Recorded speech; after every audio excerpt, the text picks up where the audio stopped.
Welcome to Marvelicious Toys.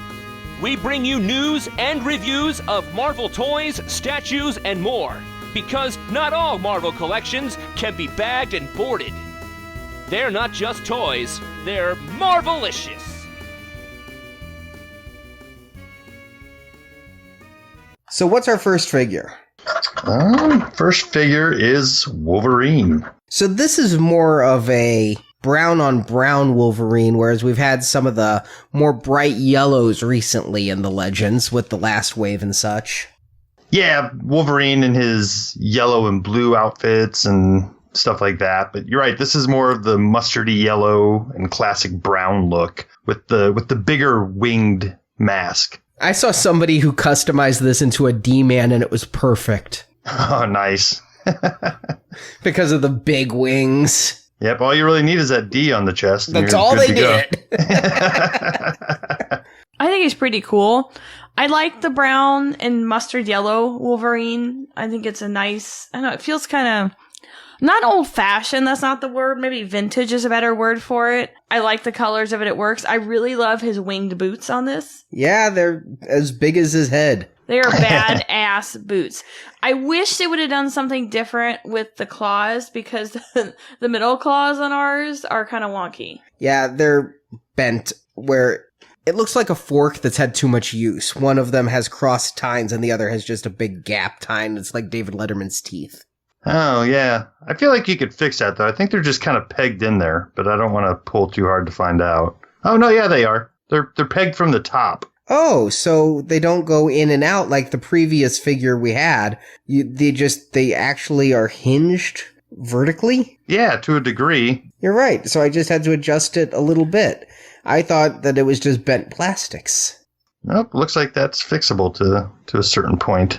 Which is weird that these pop out because one of the accessories, the only accessory he comes with is a pair of fists that the claws are in. So you have clawed fist and non-clawed fist, but you can make the clawed fist non-clawed. Have you pulled out one of the claws? Because I don't think I'd want to. I think they're solid in there, but there's just a little bit of, I don't know if I'd call it articulation or just adjustment that we can do. Yeah, no, I popped one out and popped it back in. It's no big deal.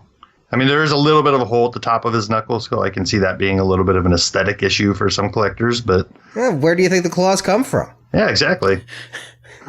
This is just before he heals. The one thing I'll say about the paint job, though, that's a brave belt to wear with brown. Bright red belt with a gold buckle.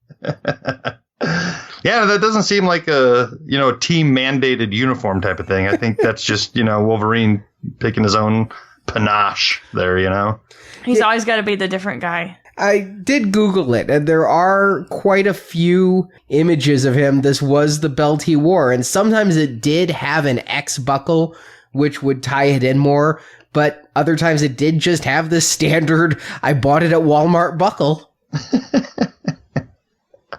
I like that they even gave it extra notches in case he gets, bloated at Thanksgiving. Yeah, he's got a few of them to let out if he wants to. That seems to be a separate piece that moves around a little bit, but it's fitted on there nicely, so it's not too loosey-goosey like some of the belts we're going to come upon in this wave. But here's one thing that kind of strikes me. This is the first time in a long time that we've got a Wolverine Legends where they didn't do any of the hair effects, either on his arms or give him any facial stubble. He's just got nice, clean, smooth muscles and a freshly shaven face. You're right. I hadn't noticed that. There's really very little skin showing here. But yeah, they could have painted some hair in either location. A lot of comics, he is clean shaven. He isn't always Don Johnsoning, but... Don Johnsoning. I turned him into a verb. You did. But for whatever reason, Hasbro and even Toy Biz has always liked to give him arm hair, like the little squiggly things that look like somebody went in with a Sharpie. It's masculine. Maybe it's Maybelline. But I think the scale is good here. He's not on an overly tall buck. I think we've got a pretty darn good representation of a classic Wolverine here.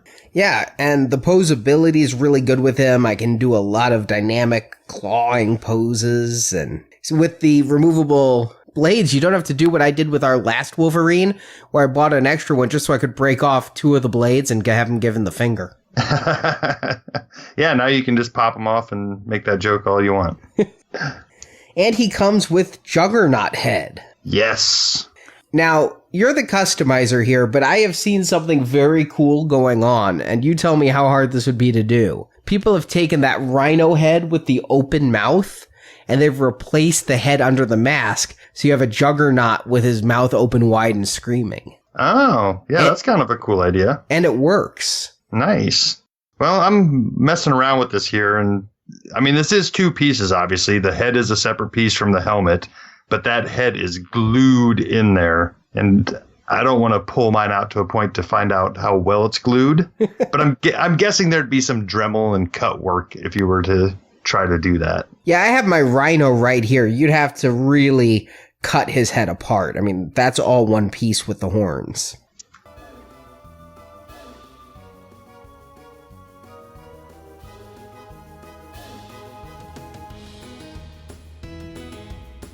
Thanks for watching this video.